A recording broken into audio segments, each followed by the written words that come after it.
A strange night of mystery on the great estate of Collinwood. For Barnabas Collins, searching the long deserted East Wing, has made an astonishing and puzzling discovery. A room, brilliantly furnished, but a room which he cannot enter, stopped by some invisible force. And a room in which he saw Julia and Elizabeth obviously living different lives. They could not hear him when he called to them. When the door closed and he managed to open it again, the room was empty, the furnishings gone. I've never been in the East Wing, Barnabas. I know that, but you were there. You were both dressed differently, although you look much the same. Barnabas, we were at the carriage house. I know, but you were there too. Oh, it's insane, but I am not mad. It wasn't a hallucination. It wasn't a vision. You were both there. How could that be? I don't know. But you must believe me. I believe you, I guess.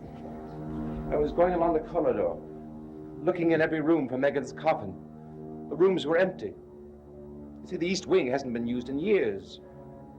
Then I went in through one door that led to a brilliantly furnished room. The lights were all on.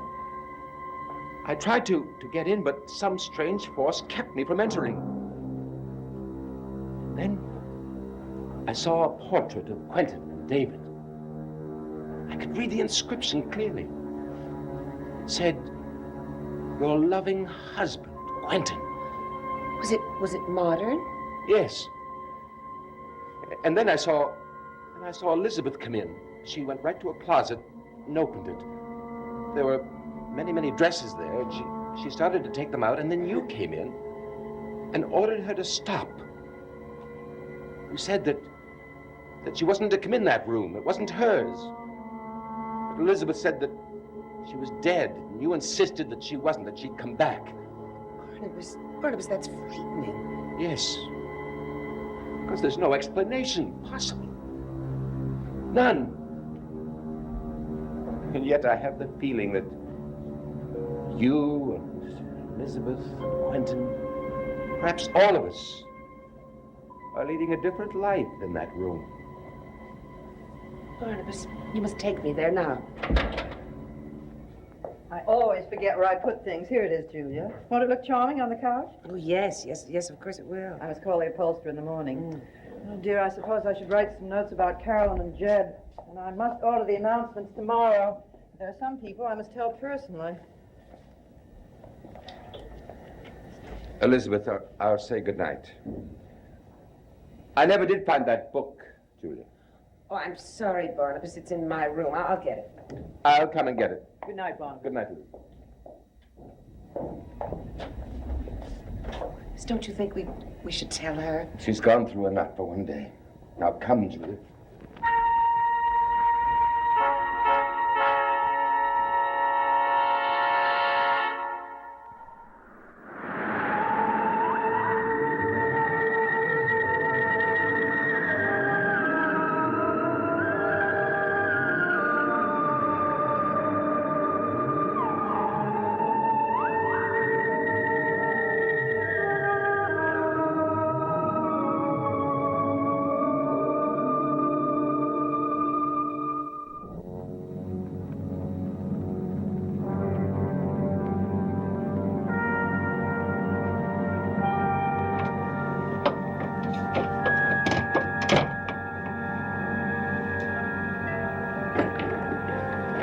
Elizabeth, I cannot believe it.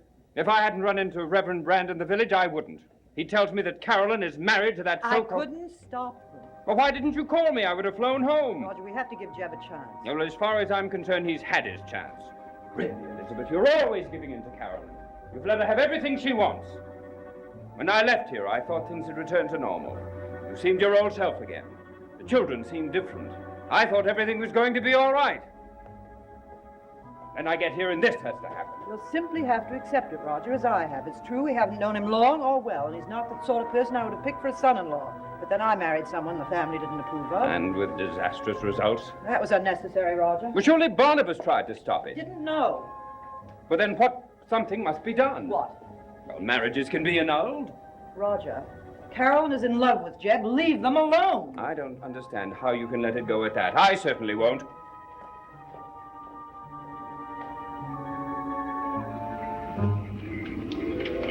Here it is. I don't hear anything. I didn't before I came in the first time. Oops. Open the door. Empty. Just as it was when I first came here. No, Barnabas, don't go in there. I have a strange premonition. I suppose it's silly. Let's go in. Portrait of Quentin was here on a table. You and Elizabeth came in through that arch.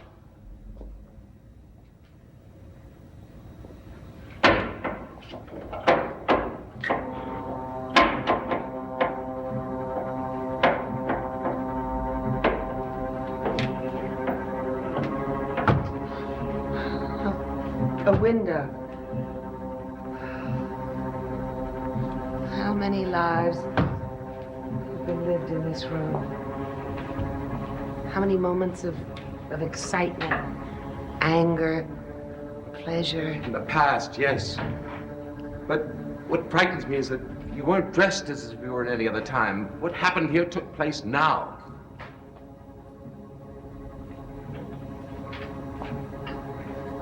Well, what is it? I'm trying to remember. What?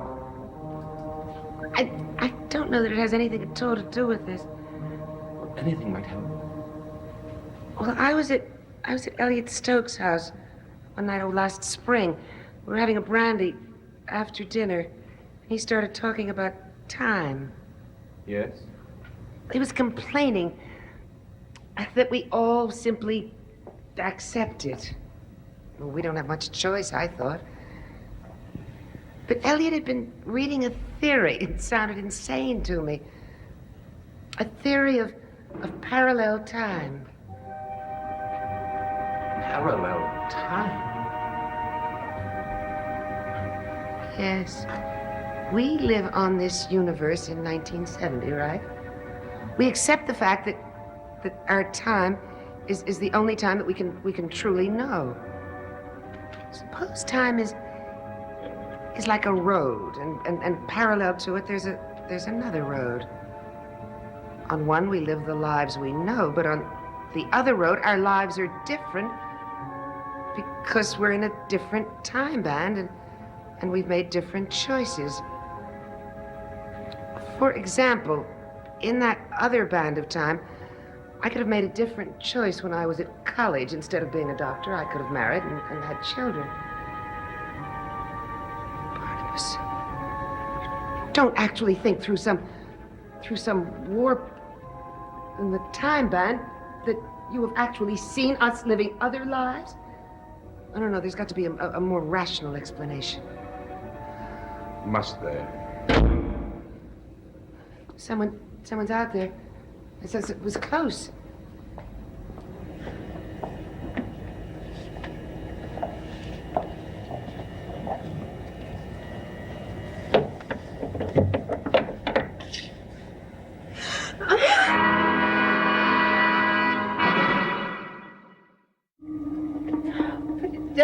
Put it down. So this is where you are. No. Your coffin is in this wing, I know that. What do you want from me? Come with us, Megan. No. Come,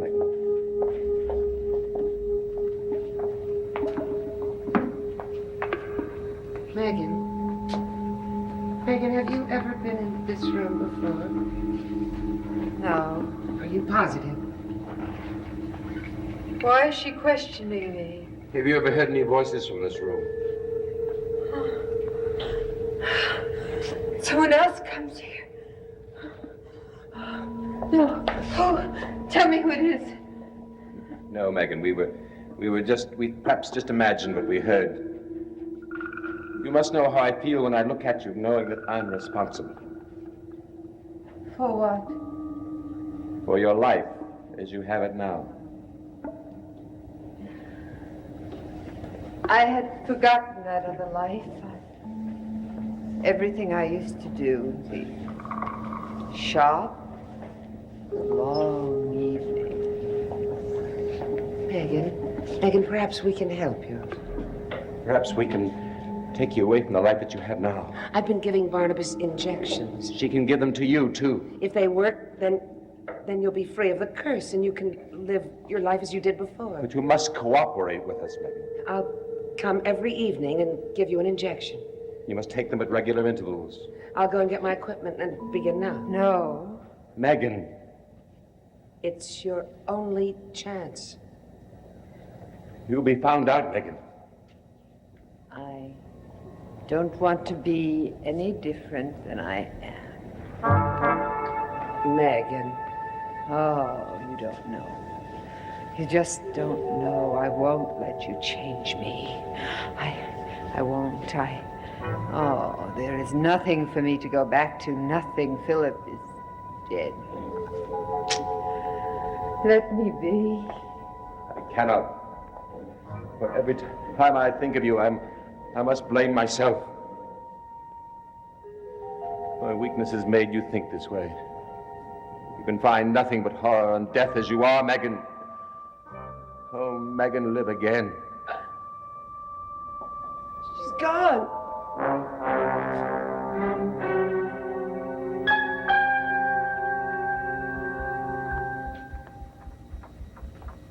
Loomis! Where is Barnabas? Surely he told you. Mr. Collins, Barnabas don't confide in me. Well, that's certainly understandable. Tell him I must see him tonight. It's about Carolyn. Why, what's happened to Carolyn? Oh, you don't know? Well, you're one of the few in the world who hasn't heard. Well, delight in your ignorance, Loomis.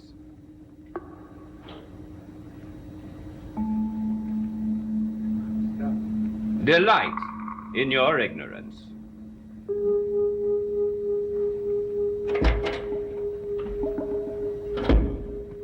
Oh, you sure don't improve in time, Mr. Collins. You sure don't.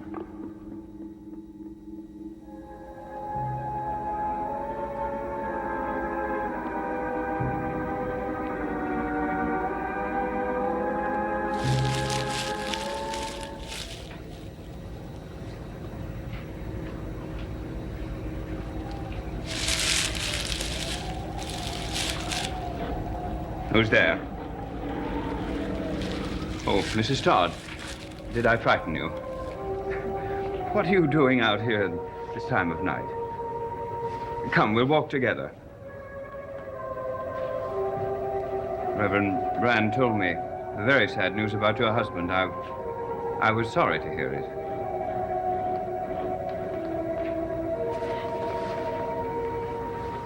Mrs. Todd, are you feeling all right? I'm so cold. Oh, well, take my coat. No. I'll be better in a moment. You've had so many shocks recently. Yes. I had hoped that everything would be all right by now. Oh, Mrs. Todd, if I've upset you, I'm sorry. It was thoughtless of me to bring this up.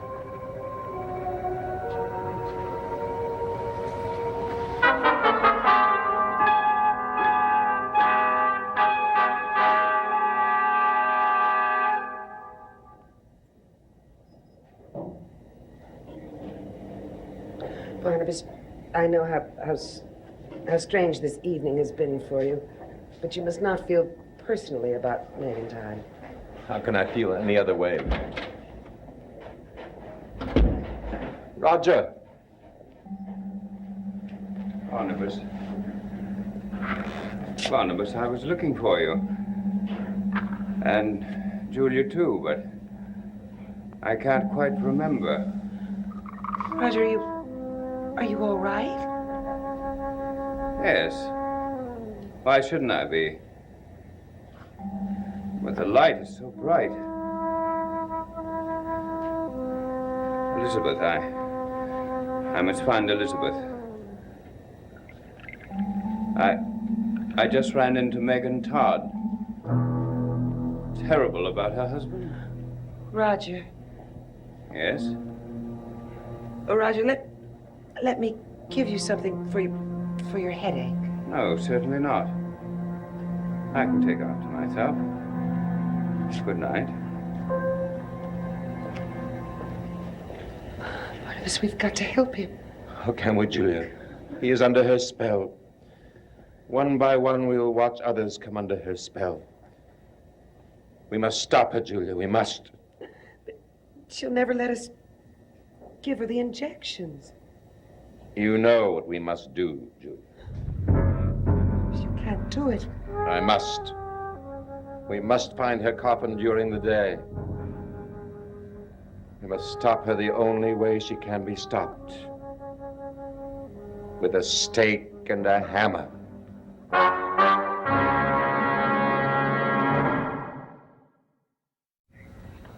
Me? Why do you pick on me, Barnabas? I'm not picking on you. Oh, yes, you are. Oh, I'm not going up to some old room in the East Wing and open up some coffin and put a stake on her heart. Barnabas, I don't even know Megan Todd. Willie, it isn't a pleasant task for anyone. But it must be done. Julia! I'll go with you, Willie. Julia hasn't got the strength, Willie. Well, I'm not so strong either, Barnabas. I mean, a job is a job, but you're asking me to endanger my life and my future wife's happiness. Well, suppose something happened to me in that room, huh? I mean, suppose it did. Willie, you're not listening to me. It's because you're going to talk me into it, that's why. Oh, Barnabas, please don't, not this time. Just don't try, please. You will be in no danger, Willie. It will be day. Now, Julia and I will plan it carefully. We'll find out from Sky Rumson tomorrow exactly where the coffin is. Why don't you ask him to do it? Because he's under her spell. I cannot trust him. And I do trust you, Willie. Yeah, you do. I know you do. That's why I'm always getting into trouble. Willie, you'll be in more trouble if Megan Todd roams the woods freely. All right, I'll do it. But I'm not going to sleep tonight. And then tomorrow, Roxanne's going to want to know why I'm so nervous. I mean, I wish I could tell her these things. I mean, she's going to begin thinking I'm weird or something. Willie, I'll come for you when everything's ready. All right.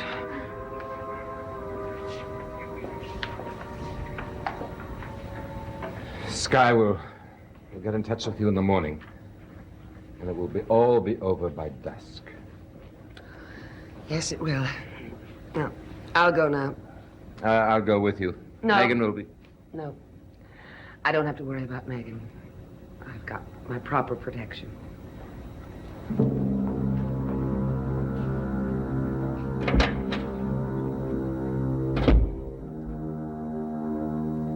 That room. How can I have seen Elizabeth and Julia there? Who are they talking about? Who is dead? How is such a thing possible? What is the secret of that room? What?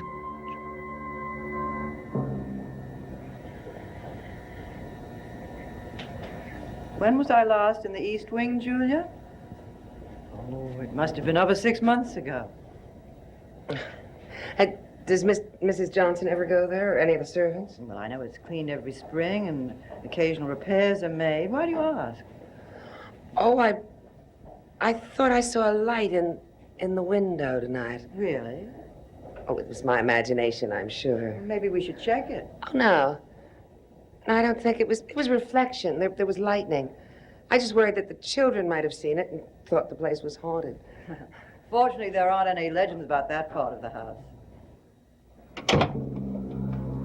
You sure it was a reflection? Yes. Yes, I am. Tell me about that part of the house. You'll have to ask Roger. He knows much more about the history than I do.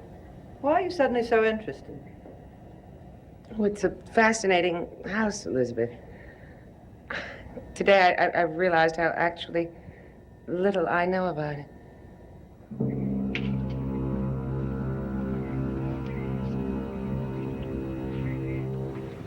Elizabeth.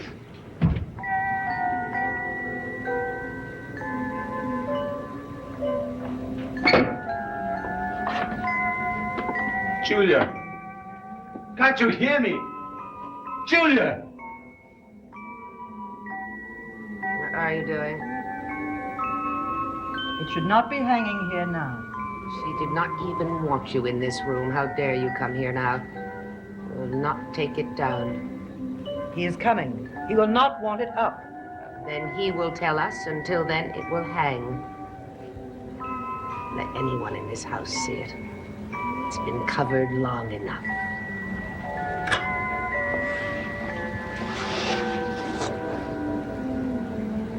Angelique.